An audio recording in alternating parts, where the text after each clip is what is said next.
Hello guys, welcome back to my YouTube channel.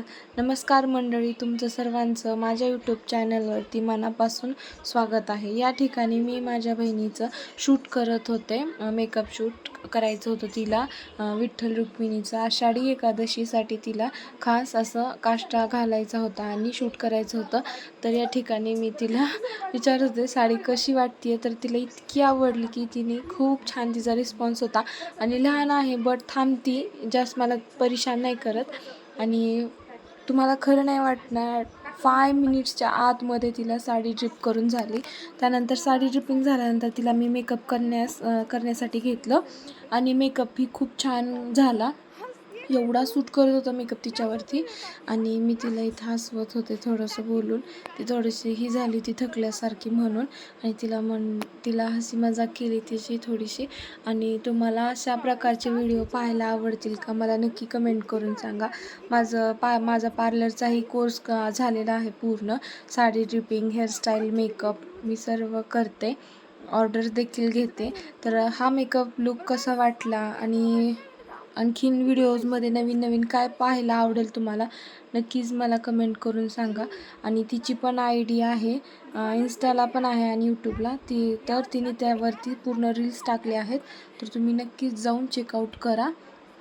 त्यानंतर मी तिचा makeup करण्यासाठी घेतला आणि तिला AC लावली होती. AC चालू होती, पडदे वगैरे सगळे बंद होते, तरी तिला गरम होत होतं.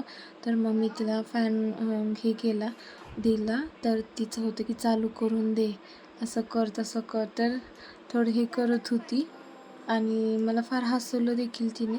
मलाही खूप परेशान करत होती मेकअप करते वेळेस, असं कर तसं कर करून. आणि मग मी तिला हे पण म्हणलं, आमचे खूप छान छान मजेदार रील्स आहेत ते पण मी टाकणार आहे, तेही तुम्ही नक्कीच चेकआउट करा.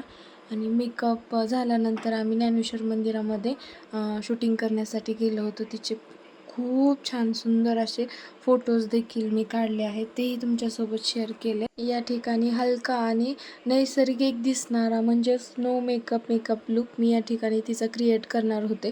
जास्त काही यूज नव्हते करणार. तर तेही तुम्हाला डिटेल्समध्ये कसा केला होता मेकअप ते जाणून घ्यायचं असेल तर नक्कीच मला कमेंट करा. आणि या ठिकाणी थोडंही फिल्टर वगैरे काहीच नाही आहे, फक्त हेअरस्टाईल बाकी होती तिची.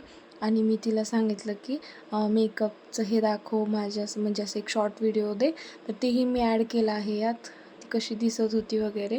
आणि साडी पण खूप सुंदर दिसत होती. त्यानंतर फक्त मी डार्क लिपस्टिक ॲड केली होती यामध्ये, बाकी फक्त डार्क मी लिपस्टिक ॲड केली होती, बाकी काही नाही.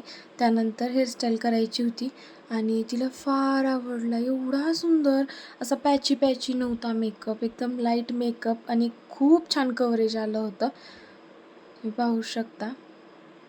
खूप सुंदर. आणि मी तिचा हेअर कटही केला होता, तर तेही मी फ्लंट करत होते की मी केला आहे. तर ती म्हणत होती मी दिसतेच फार सुंदर, आणि म्हणत होती माझ्या दीदीने मी दिसते तसाच मेकअप केला आहे. आणि ज्वेलरीही ॲड करून घेतली तिला. आणि ज्वेलरीमध्ये जास्त काही नको होतं तिला गरम फार होतं, जे घातलं त्यामध्ये पण ती चिडचिड करत होती. आणि त्यानंतर मी म्हणलं अशी एक बिंदिया लाव, तर तिचं असं होतं की नको दीदी. मग तिला नको बिंदिया नाही ॲड केली, बाकीचं कानातले वगैरे. आणि हेअरस्टाईल पण तिला जशी हवी होती ना तशीच हे करून दिली. आणि तिला काजळ नाही आवडत, तर फक्त ते एक मी नाही केलं, बाकी सर्व तिच्या आवडीनुसार. आणि तुम्ही सांगा नक्की कमेंट करून साडी ड्रिपिंग आणि हेअरस्टाईल आणि मेकअप कसा झाला आहे. आणि हा विदाऊट फिल्टर लुक आहे. खूप सुंदर फोटो वगैरे झाले, छान झालं सर्व. आणि तुम्हाला मेकअपचा जर व्हिडिओ हवा असेल तर मी रिक्रिएट करते आणि तुमच्याशी नक्की शेअर करते. तर अशा प्रकारे आम्ही गेलो होतो ज्ञानेश्वर मंदिरामध्ये. तर तिथं पूजा केली आणि अशी होता आमचा दिवस.